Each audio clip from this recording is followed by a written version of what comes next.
Hello. আজকে একটা খুব আ ইম্পর্টেন্ট টপিক নিয়ে কথা বলতে চলেছি। আজকের ভিডিওটা অবশ্য সবার জন্য নয়।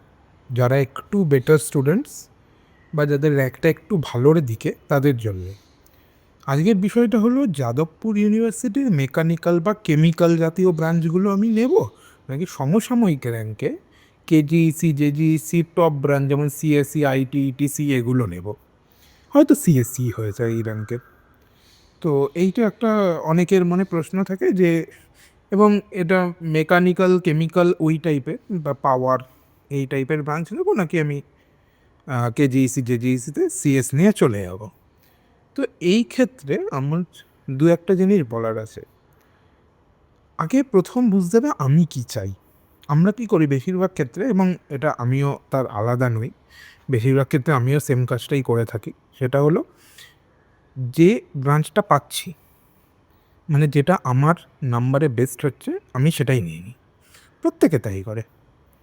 এবার যখন তোমার কাছে অপশানস বেশি থাকে যেমন আমার ক্ষেত্রটা ধরা যাক, আমার ছিল 651 র্যাঙ্ক। 651 র্যাঙ্কে ইন্সট্রুমেন্টেশন আর ইলেকট্রিক্যাল অপশান ছিল। দুটো অপশানের মধ্যে আমাকে একটা চুজ করতে হয়েছে। কারণ আমি সিএসআইটি, ইটিসি পেতাম না। নিচের দিকে তো যেতাম না। এবার যখন একটু নিচের দিকে যায় লোকে, তখন এই সিএসই অন্য কলেজের, অন্য কলেজের ইটিসি, অন্য কলেজের আইটি এই অপশানসগুলো আসে। তো এখানে আমাদের কি চুজ করা উচিত? প্রথম বক্তব্য হলো Jadavpur university as it is একটা ব্র্যান্ড এবং এর মেকানিক্যাল ডিপার্টমেন্ট আমি পার্সোনালি দেখেছি খুবই ভালো। আর কেমিক্যাল ডিপার্টমেন্টও মানে বিশ্ববিখ্যাত বললে কম বলা হবে। সত্যি কেমিক্যাল ডিপার্টমেন্ট যাদবপুর ইউনিভার্সিটি খুবই ভালো। এবার ব্যাপারটা হলো আমি তো এই দুটো ডিপার্টমেন্টে পড়িনি, বাট আমি পুরোটাই স্ট্যাটিস্টিক্সের ওপর ডিপেন্ড করে বলছি। বাকি যদি বলা যায় সেটা হলো সিএসই, আইটি এগুলো পড়ার জন্য সবাই একটু মুখিয়ে থাকে। সরকারিতে পেলে কেন পড়বো না দাদা? অবশ্যই পড়বে। সো এইরকম সময় কী করা উচিত? প্রথম ভাবা উচিত আমি কি শুধুই কোডিং করতে চাই 4টে বছর? কোডিং করে একটা আইটি সেক্টরে জব নিতে চাই? নাকি আমি একটু কোরের দিকে যেতে চাই? বা আমার কাছে ব্রাঞ্চ বেশি গুরুত্বপূর্ণ না কলেজ বেশি গুরুত্বপূর্ণ? আমার ক্ষেত্রে যদি এটা হতো, তাহলে আমি অলওয়েজ বলতাম আমার কাছে কলেজ ভেরি ইম্পর্ট্যান্ট। ঠিক আছে, ব্রাঞ্চেরা অতটাও গুরুত্বপূর্ণ নয়। বাট অনেকের কাছে হয় কি, অনেকের কাছে ব্রাঞ্চটা ভেরি ইম্পর্ট্যান্ট হয় যে আমরা সিএসসি ছাড়া পড়বো না। সো এরকম যাদের ব্যাপার যে আমরা সিএসসি ছাড়া পড়বো না, তারা অবশ্যই কেজিইসি, জেজিইসি, সিএসসি, আইটি অপ্ট করতে পারে। স্টিল আমি বলবো for better placements and better opportunities go for Jadavpur university. চোখ বন্ধ করে এসো, কারণ মেকানিক্যাল ডিপার্টমেন্টটা কিন্তু খুবই ভালো ডিপার্টমেন্ট এবং কেমিক্যালও খুবই ভালো ডিপার্টমেন্ট এবং মেকানিক্যালের মানে বড় ডিপার্টমেন্ট, একটা নামকরা ডিপার্টমেন্ট। সো আবারও বলবো চোখ বন্ধ করে যাদবপুর ইউনিভার্সিটির কেমিক্যাল, মেকানিক্যাল এগুলো নেওয়া যায় instead of KGEC, JGEC, CSC, IT, EC. ঠিক আছে? এবার যদি তারপরও কারোর মনে হয় যে দাদা আমরা তো একেবারে মানে কোডিং স্টার্ট করে দিয়েছি, আমার হয়তো কোডিংয়ের হালকা ব্যাকগ্রাউন্ড আছে এবং আমি কোডিংটা নিয়েই এগোতে চাই, তাহলে কেজিইসি, জেজিইসি অপ্ট করাটা খুব একটা প্রবলেমেটিক হবে না।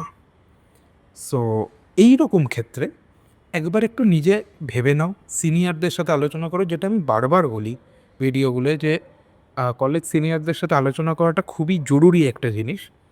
যদি সিনিয়ররা বলে সেক্ষেত্রে যে সিএসসি না নিতে ওই কলেজের, তাহলে নিও না, বেটার যাদবপুরে চলে এসো। এবং এটুকু আমি গ্যারেন্টি দিয়ে বলতে পারি যাদবপুর ইউনিভার্সিটির এগুলো টপ ব্রাঞ্চের মধ্যে একটা। হ্যাঁ, টপ 5-এর মধ্যে না, বাট বাকিগুলোর মধ্যে তো একটা অন্যতম ভালো ব্রাঞ্চ। সো এই অপরচুনিটি ছাড়াটা ঠিক উচিত বলে আমার মনে হয় না। বাকি এবার পুরোপুরি নিজের ডিসিশান, রাইট?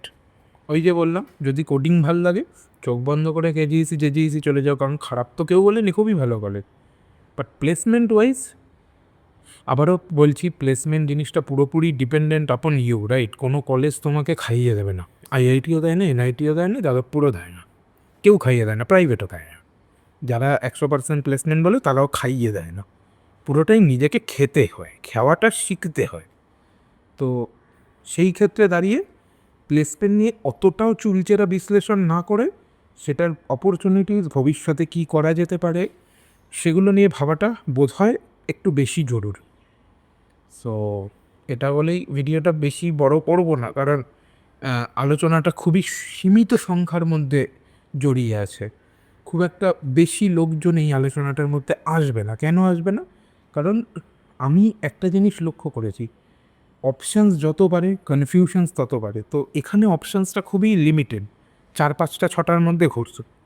তো আমাদের বেশিরভাগ আলোচনা করতে হবে নিচের ছেলেদের অপশানসগুলো নিয়ে, যাদের কাছে হয়তো 10-15টা প্রাইভেট কলেজের অপশানস আছে, তাদের মধ্যে তারা কোনটা চুজ করবে। সো এটুকুই বলবো, যাদের এই রকম র্যাঙ্ক আসছে হয়তো 700, 800, 900, 1000, যেখানে ডিলেমায় আছো, সো একটু সিনিয়রদের সাথে ডিসকাস করে নাও।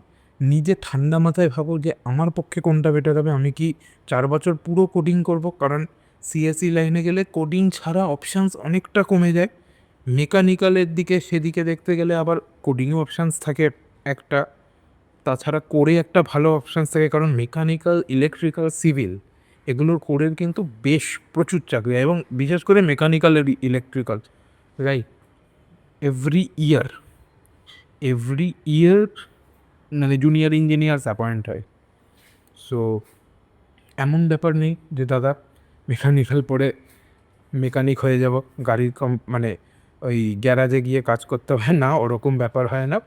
সো আর কেমিক্যালও কিন্তু খুব একটা মানে ভালো ব্র্যান্ড, যেখানে প্রত্যেক বছর দারুণ দারুণ গেট র্যাঙ্কস বেরোচ্ছে। সো এগুলো সবগুলো ভাবা উচিত, তারপরে নিজের ডিসাইড করা উচিত। আবারও বলছি, ওরকমভাবে ডিসাইড করো না যে দাদা বলল মেকানিক্যাল কেমিক্যাল নিতে তাই নিয়ে নিলাম, না। যদি নিজের মনে হয় যে আমি সিএসআইটিতে ভালো করব, সো সেখানেই যাও। এই বলে ভিডিও শেষ করছি। আবারও বলছি, এটা খুব লিমিটেড স্টুডেন্টদের জন্য ভিডিওটা, বড় স্তরের স্টুডেন্টদের জন্য ভিডিও আরও আসবে, আমি হয়তো আনবো। সো তারা একটু ওয়েট করো, তাদের জায়গা ডাউটস আছে যে কলেজে ভর্তি হবে না হবে সব কটা আমি ক্লিয়ার করে দেবো। Thank you.